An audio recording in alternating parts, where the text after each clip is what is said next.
Hey guys, I am Shank and welcome to Shank study circle. तो आज हम फिर से प्रेजेंट हैं क्लास 10 की एक और वीडियो को लेकर, जिसमें कि आज हम एक्सरसाइज 6.4 एनसीईआरटी का क्वेश्चन नंबर 5 और 6 का सॉल्यूशन इस वीडियो में हम करेंगे। तो इसके पिछले मैंने क्वेश्चन नंबर 1 से लेकर 4 तक का सॉल्यूशन एक वीडियो में कर चुका। अगर वो वीडियो आपने नहीं देखा है तो अभी जाकर वो वीडियो देखिए, आपको उस वीडियो की लिंक डिस्क्रिप्शन में मिल जाएगी, या आप हमारे चैनल में जाकर क्लास 10 एनसीईआरटी के प्रोफाइल में आप जाकर वो वीडियो देख सकते हैं। तो चलिए वीडियो स्टार्ट करते हैं। वीडियो पसंद आया तो प्लीज़ लाइक करें, शेयर करें, और नए तो प्लीज़ सब्सक्राइब करना ना भूलें, क्योंकि ऐसे ही वीडियोस हमारे चैनल पर रेगुलर आ रही है और आती रहेगी। चलिए क्वेश्चन नंबर 5 कहता है कि एक त्रिभुज ABC की भुजाओं AB, BC और CA के मध्य बिंदु क्रमशः DEF है।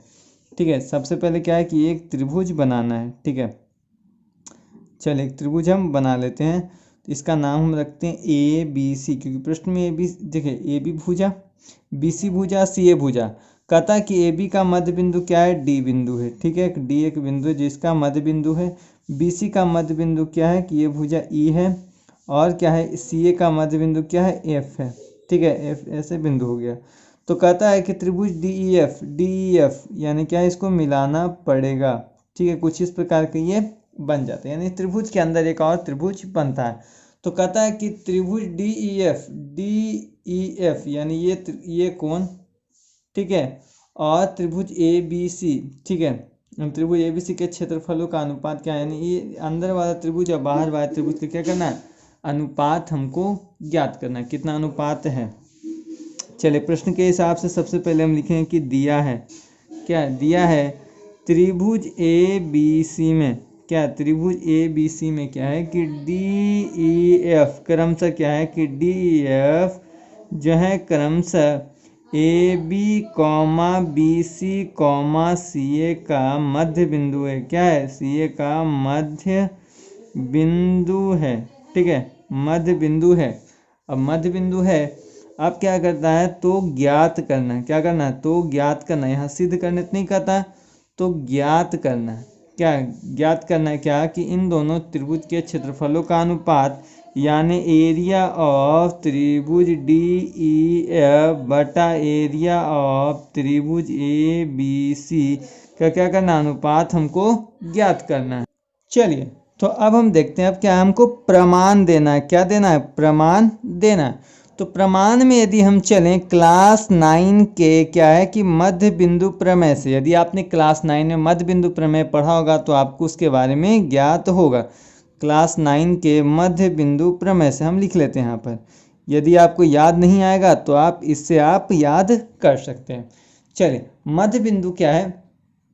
चलिए मध्य बिंदु कहता है कि यदि कोई भुजा पर मध्य बिंदु हो तो क्या करता है कि बराबर बराबर भागों में क्या करता है? उसको बांटता है। ठीक है, और जिसके कारण क्या होता है कि जो इस प्रकार यानी जो DEF जो भुजा हो जाएगा वो क्या हो जाएगा? BC के समानांतर हो जाएगा। आधा बांट रहा है तो क्या होता है, जिसके कारण क्या होता है? DF समानांतर BC हो जाएगा। उसी प्रकार यदि हम इधर से चलें तो EF क्या हो जाएगा? समानांतर AB हो जाएगा। इसी प्रकार D समानांतर क्या हो जाएगा? AC के समानांतर हो जाएगा। तो इस प्रकार क्या है कि ये हो जाएगा। चलिए यहाँ आप लिखेंगे कि D तथा F क्या है? D तथा F क्रमशः क्या है? AB तथा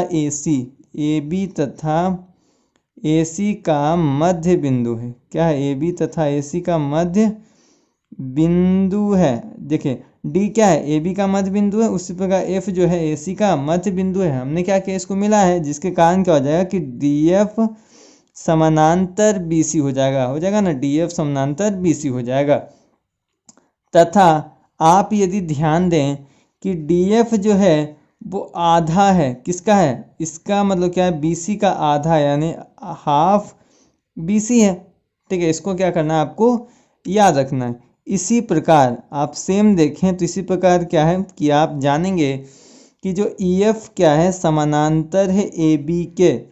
EF जो है समानांतर, यानी ये लाइन जो है इसके क्या है? समानांतर है। तथा EF जो होगा आधा होगा ना, AB का आधा। जैसे यहाँ पर हम किए थे ना, DF क्या था? आधा था BC का। ठीक है, और आगे हम देखें तो इसमें क्या हो जाएगा? DF जो है समानांतर है BE का। जब क्या है कि जब इसका आधा है तो जो क्या ई बिंदु क्या कहता है? इसको आधा दे भाग में, तो कह सकते हैं कि DF जो भुजा होगा इसका क्या होगा, बराबर होगा, क्योंकि क्या कहता है ई बिंदु इसको आधा, और ये तो आधा है ही, तो इसका क्या है, इसका आधा ये है, तो आधा क्या है, और आधा आधा क्या होगा, बराबर होगा, यानी DF क्या होगा, समानांतर B होगा।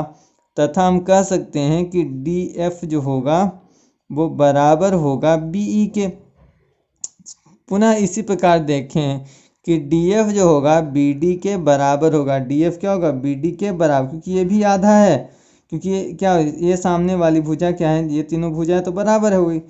तो जब क्या है कि ये भुजा क्या है कि इसका भी आधा, ठीक है, ये क्या है, इसका आधा था ना, तो ये तो सेम इसका इसमें भी लागू होता है। तो जब ये इसका बराबर, तो ये भी क्या होगा, इसके भी बराबर होगा, यानी ये BD के भी बराबर होगा, यानी कह सकते हैं तथा DF क्या होगा, BD के बराबर होगा।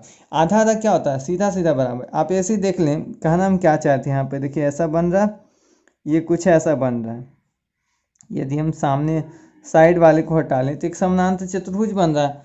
तो आप देखें ये भुजा इसके बराबर, तो ये भुजा इसके भी तो बराबर होगी, तो ये भुजा क्या है, फिर इसके बराबर भी होगी। इन चारों भुजाएं क्या एक दूसरे से क्या हो जाएगी, बराबर हो जाएगी।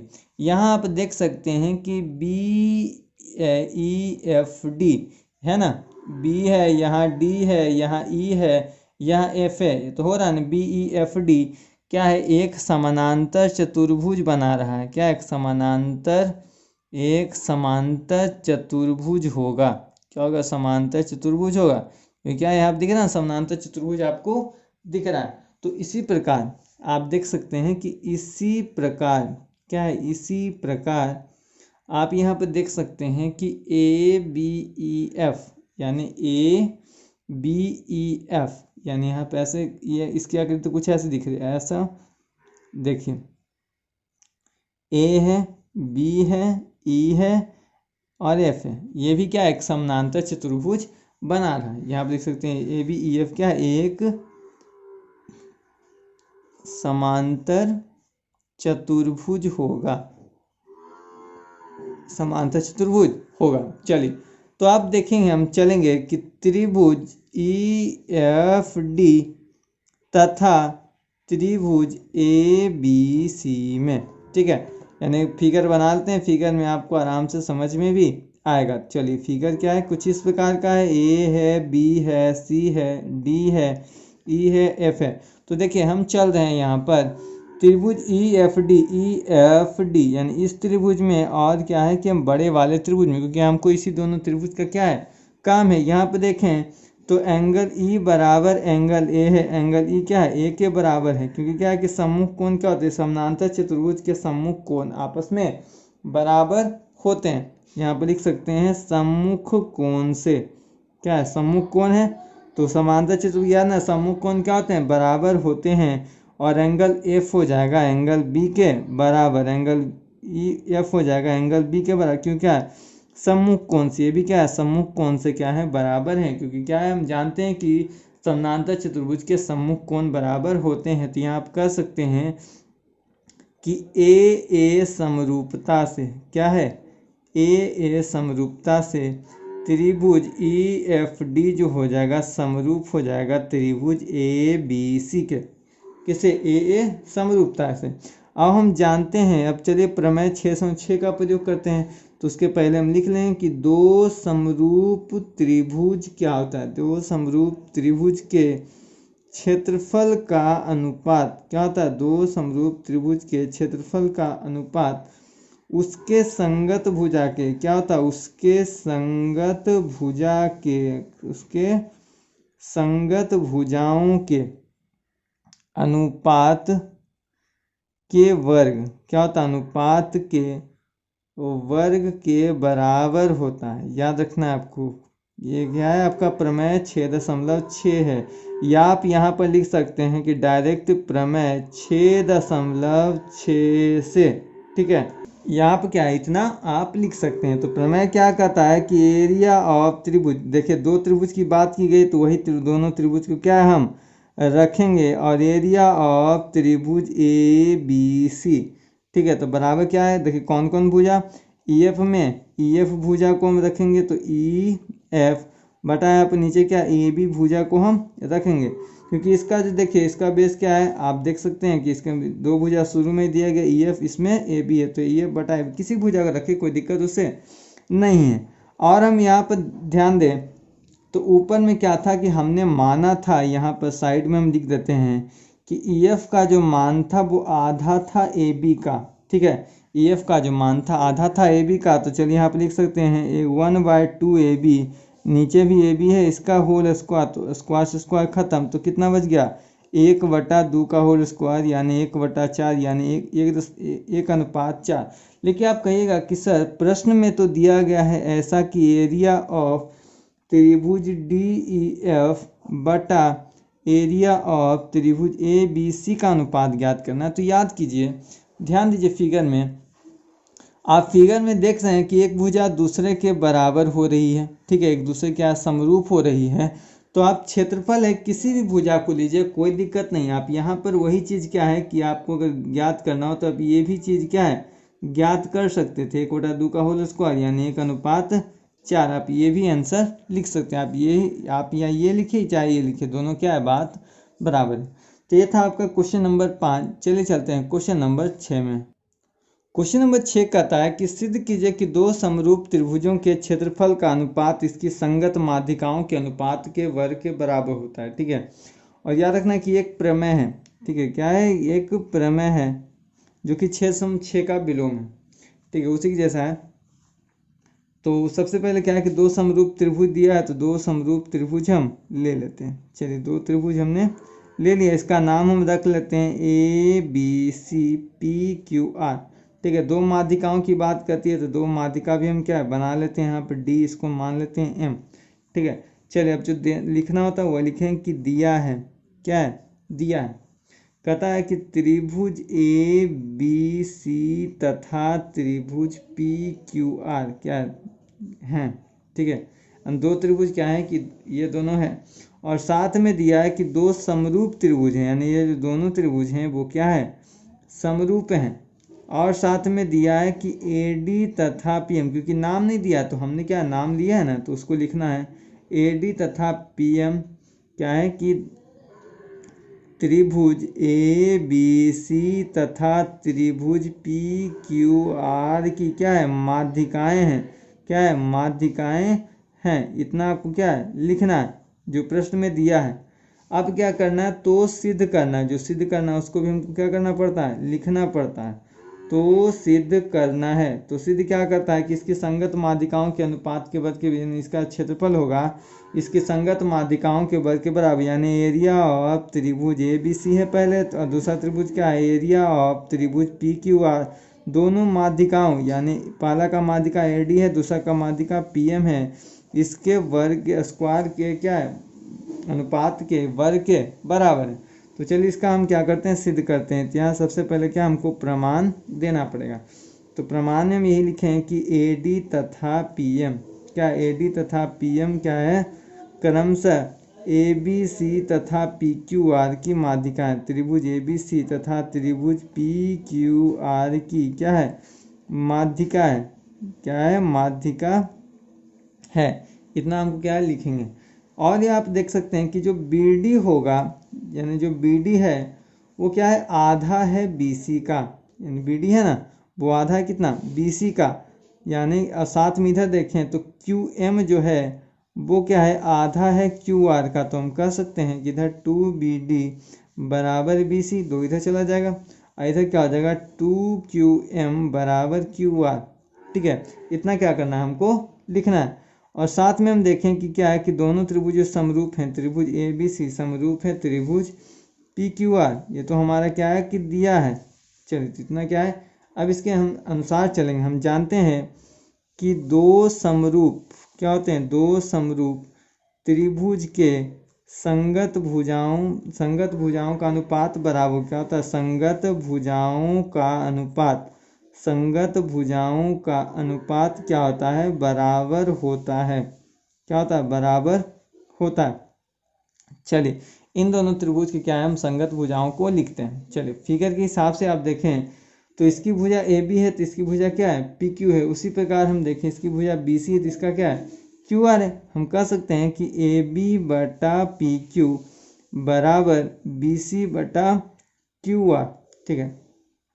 तथा आप ध्यान दें कि इन दोनों त्रिभुज में क्या है, एंगल B बराबर एंगल Q है, क्योंकि जानते हैं कि क्या होता है, दो समरूप त्रिभुज की संगत भुजाओं क्या होती है, बराबर होती है।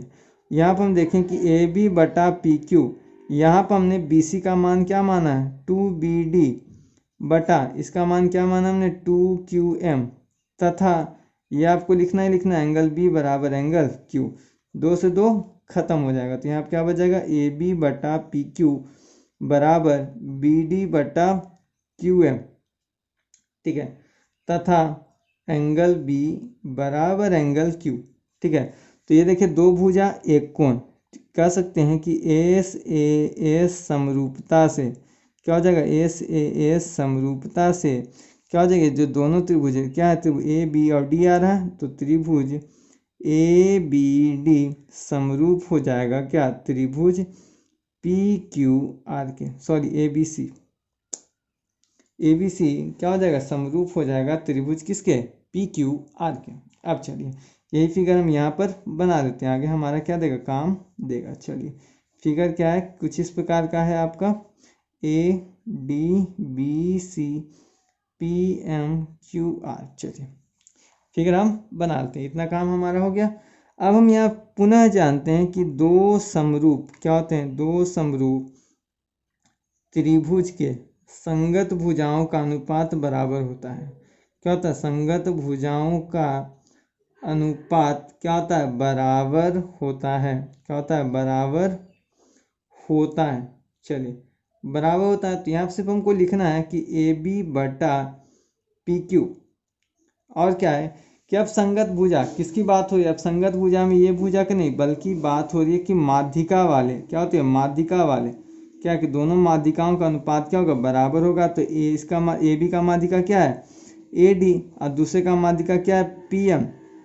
तो AB का जो मान होगा वो AB का मान AB बटा PQ का जो मान होगा उसके क्या होता है, माध्यिकाओं के बराबर होगा। यानी कह सकते हैं कि दो समरूप त्रिभुज के संगत भुजाओं का अनुपात, साथ में आप लिख सकते हैं माध्यिकाओं, क्या होता है, माध्यिकाओं के अनुपात, क्या होता है, माध्यिकाओं के अनुपात के बराबर होता है।